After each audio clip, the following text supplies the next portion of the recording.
resiliency tip this week is going to be about listening. And this is actually one of my favorite skills to teach. When I used to teach it to younger people, as in young adults, this was my favorite one to teach them because sometimes listening wasn't always their best skill set. And I purposefully chose the puzzle pieces that you see on the screen because I feel like these resilient skills are a lot of putting pieces of puzzles together, and maybe even in this time frame of quarantine or stay at home, we might feel like we've been putting a puzzle together, but some of the pieces are missing. You know, we're trying to fill those gaps with what we don't know what's going to happen. We're trying to make plans. There's all of these things that are happening. So I felt like this was a good symbol of maybe where some of us might feel like in our lives.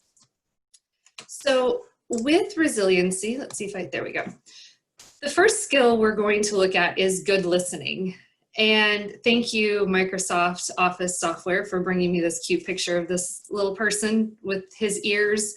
When we think about good listening, we need to think about how we're going to help someone feel safe whenever they're sharing information with us. Almost being a confidant and being that person that they can go to, and they know that they can trust in you with that information. So there are ABCDEs of good listening that we're going to go through. The first part about being a good listener is attend with genuine interest. So when you're listening, be in a place to be ready to receive the information and want to hear what they have to say. Again, it goes back to what we talked about in those interpersonal problem-solving skills of not listening to prepare your statement, but really listening to listen.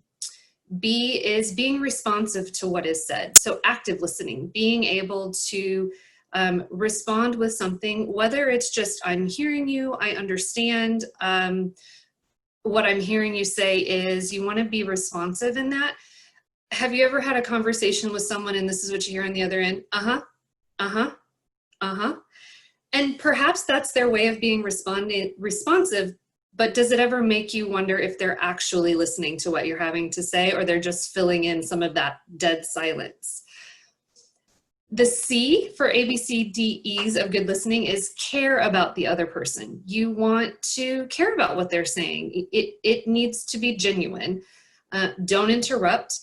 I will admit that's a really difficult one for me sometimes when I'm on a phone conversation, and I don't know if it's because I'm so excited to be a part of the conversation, or if perhaps it's because I can't see that person on the phone to know that they've paused or not paused, and I don't mean to interrupt, but sometimes it happens.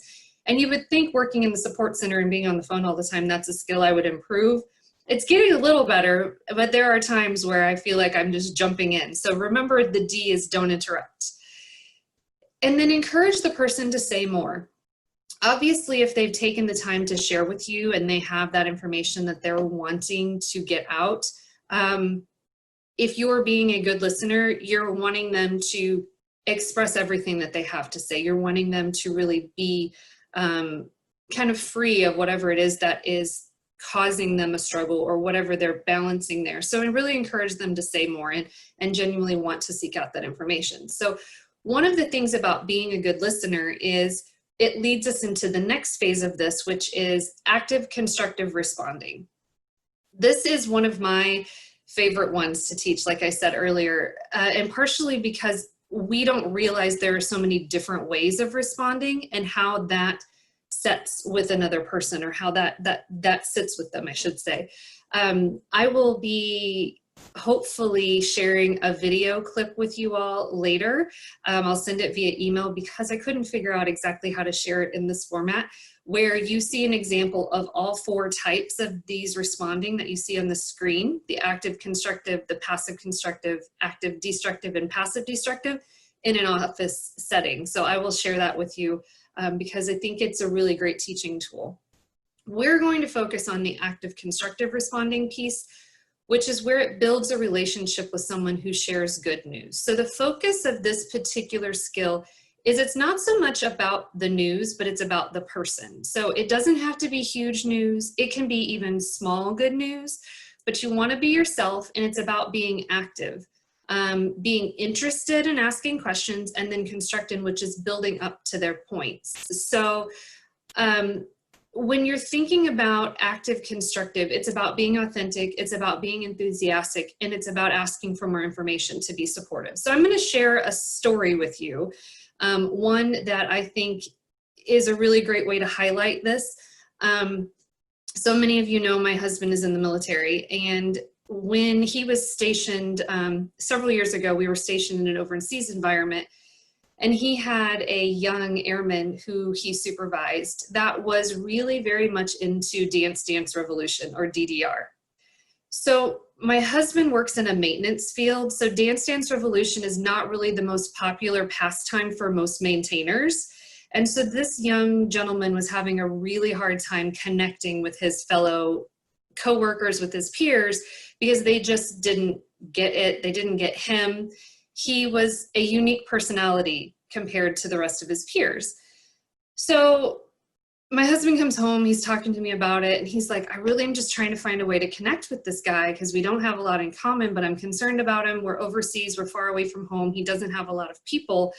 And so I said, well, maybe you just have to show some genuine interest in what he does. Perhaps you don't like it, perhaps it's not something you're really interested in, but just listening to him talk about it and sharing in his enthusiasm could be helpful.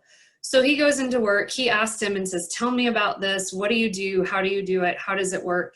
And so in that situation, it wasn't so much about the fact that my husband wanted to know about Dance Dance Revolution. It was that he cared enough about that person that he sought more information. He wanted to be a part of the conversation so that this young person could come to work and share his enthusiasm about a tournament he did over the weekend, or some way to build that up. And there was a way that he was able to work with him and with the chapel on base, and they put together some different programming where he actually could do the Dance Dance Revolution with other people who shared the interest. And so thinking about that in terms of active constructive responding it's really, again, it's about the person. It's about, if they have good news, you want to make sure that you're genuine, you're authentic. The other part of this that I used to always tell a lot of the young folks is don't be the one-upper, which means if they have good news to share with you, enjoy their good news and celebrate it with them, and try not to overshadow their story by your example of good news about that same thing. And I think that's one of those things that sometimes I feel guilty of as well, because I'm so excited that I have something that I want to share as well,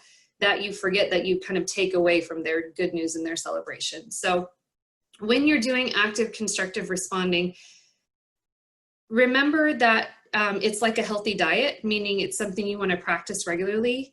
We often use a negative responding style to those that we care about the most. So for example, they might have something they want to share with us. Maybe somebody's going to come home in your family. Perhaps you have a young adult in your house and they say, I want to buy a motorcycle. And instead of like, you know, celebrating that with them, you might kind of go through all of the risk factors.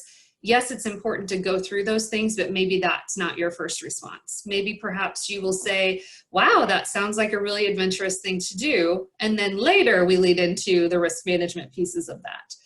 And if you're concerned about the news, you know, like I just said, think about conversation A, then conversation B. Conversation A is we're going to be constructive as we're responding now, and then conversation B might be the follow-up pieces of that.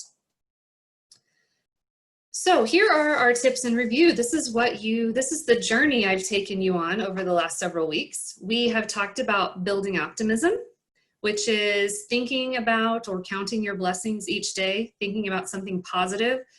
3 things that are positive that have happened in each day, maybe within the last 24 hours. We talked about the ABC model, which is the activating event, the way our brain engages, and then the consequences are those emotional or physical responses, and how we can work on our skills, thinking about situations where maybe we reacted and we didn't like the way that we reacted. So then we recalculate, which we went into the next skill of recalculating and trying to find a different way to respond. We talked about accomplishing a goal. I laughed as I typed this one in here because, again, I'm not really sure what goal I accomplished over the last several weeks, but there are several things that I think have happened. I'm just not so sure how I've intentionally set those goals. Balancing your thinking, you know, we talked about falling into those cognitive traps about, you know, assuming that we know what others are thinking, or that assuming that They know what we're thinking. We talked about all or nothing thinking, all of those cognitive traps that sometimes happen in our brain when we take those shortcuts when we're feeling stressed, or as Greg's been talking about with burnout. We talked about acceptance and meaning making. Sometimes we're faced with situations that we don't understand, and getting to the place of acceptance and then learning to make it a meaning of why it happened or how you can do something differently because that happened.